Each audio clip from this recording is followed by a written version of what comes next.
بسم الله الرحمن الرحيم.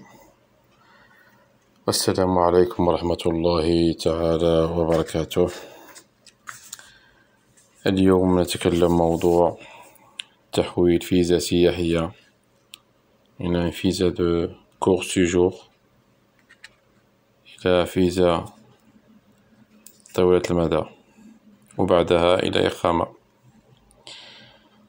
مع العلم أصدقائي هناك تأشيرة سياحية من نوع سي، فيزا سي، يعني سي يعني كورت سيجور التي لا تتعدى 90 يوما.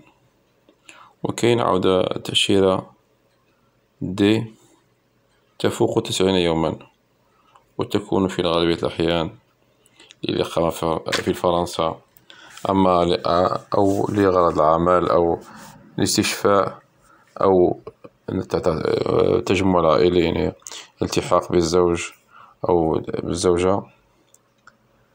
وسنتطرق لكيفية تحويل فيزا قصيرة المدى والفيزا التي تسمى بالسي يعني كور سيجور إلى طويلة المدى وبعد ذلك إلى إقامة.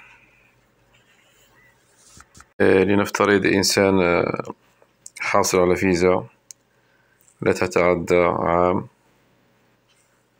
ولا يجب أن لا تتعدى تواجده على التراب الفرنسي 90 يوما، حيث الإنسان كيعطولو فيزا في عام مكتوب فيها واحد ما يفوتش 90 يوم في فرنسا، يعني خص قبل 90 يوم سيكون إلزاميا عليه الخروج من فرنسا. قبل 90 يوم خصو يخرج من فرنسا، يدخل شي بلاد هنا في الاتحاد الأوروبي غير ممكن، يعني مكيطبعوش باسبور بزاف في بعض المطارات.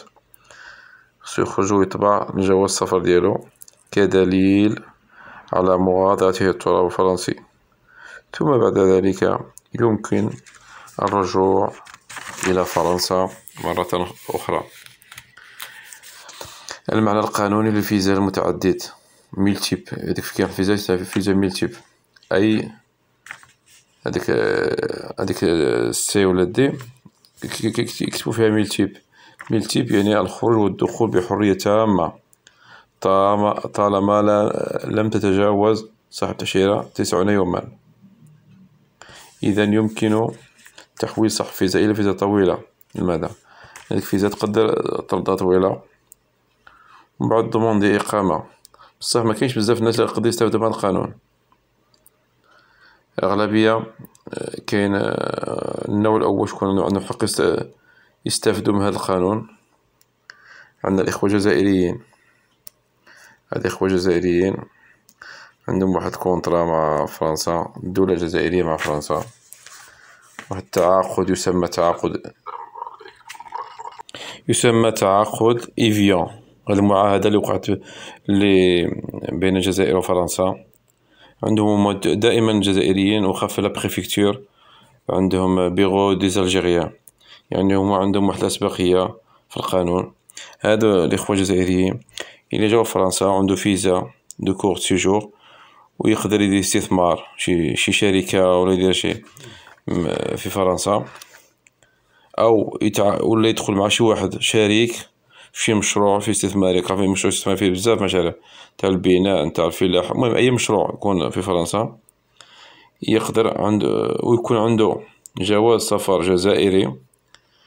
بطبيعة الحال غادي هاد الاستثمار اللي غادي يديرو كيحول هذيك الفيزا كور سيجور إلى فيزا طويلة. غادي تتحول يعني بعد إنشاء شركة في فرنسا غادي تتحول إلى فيزا طويلة المدى سميتها فيزا كوميرسون. ومن بعد فيزا كيدير طلب الإقامة في فرنسا. هما ديجا الجزائريين الإخوان الجزائريين عندهم بيرو ديزالجيريان في البريفكتور، كيسهلو معاهم يعطوهم هاد القانون. كعارف الهدف ديالو باش الناس تجيب الأموال تاعها من البلاد، يعني مستهدف الناس عندهم الأموال يدخل الأموال ديالو. كاين لي بزاف يشري دار ويدير الأموال، فهمت؟ هذا هدف تجاري اقتصادي. المثال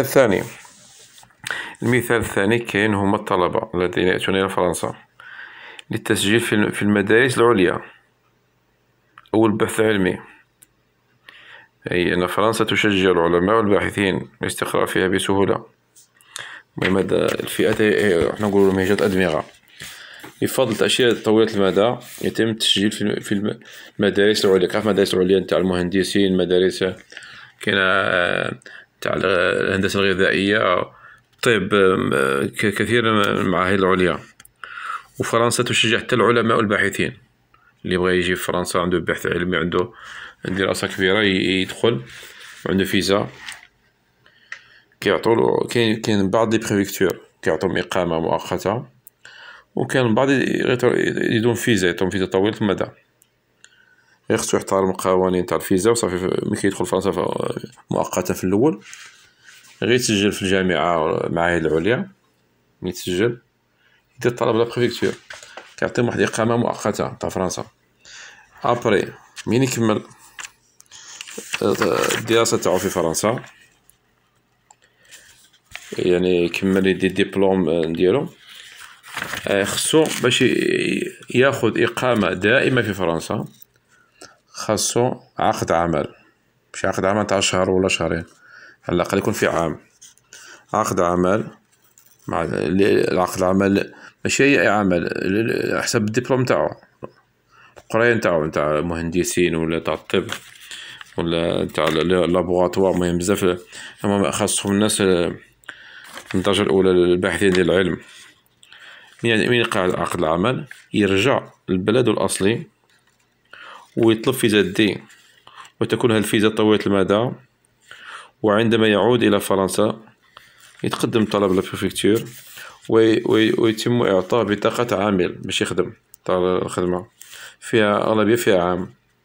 وبعدها غادي يعطوه بطاقة دائمة تاع 10 سنوات. هادو هما الأصناف اللي عندهم السهولات باش في فرنسا فيزا. وكاين الصنف الثالث هما الناس اللي عندهم الأموال وتشري عقارات وتشري منازل وتشري، هادوك عندهم عدة تسهيلات في فرنسا. تا هما عندو فيزا كيساعدوهم ويعطوهم عاود البطاقة إقامة في فرنسا. وما دايرين واحد البارين شحال تكون الدار ديال الثمن ديالها باش يعطيك الوراق، شحال الأرض اللي تشريها الثمن تاعها مينيموم. وهما هادوك الناس اللي يعطيهم الوراق يعطيهم هما ولادهم كلشي. هذه سياسة اقتصادية فرنسية باش الناس يشريو منازل فرنسا ويجيبوا الأموال تاعهم الأفارقة وزيدو. وإذا عجبتكم المعلومات ديروا لايك في الفيديو وشاركوا معنا في القناة. وإن شاء الله غنديرو فيديوهات جداد، غير اللي دايك الوقت راحنا نحاولوا نديرو فيديوهات مفيدة وفيها قوانين جديدة اللي ما عرفوش عند الناس. والسلام عليكم ورحمة الله تعالى وبركاته.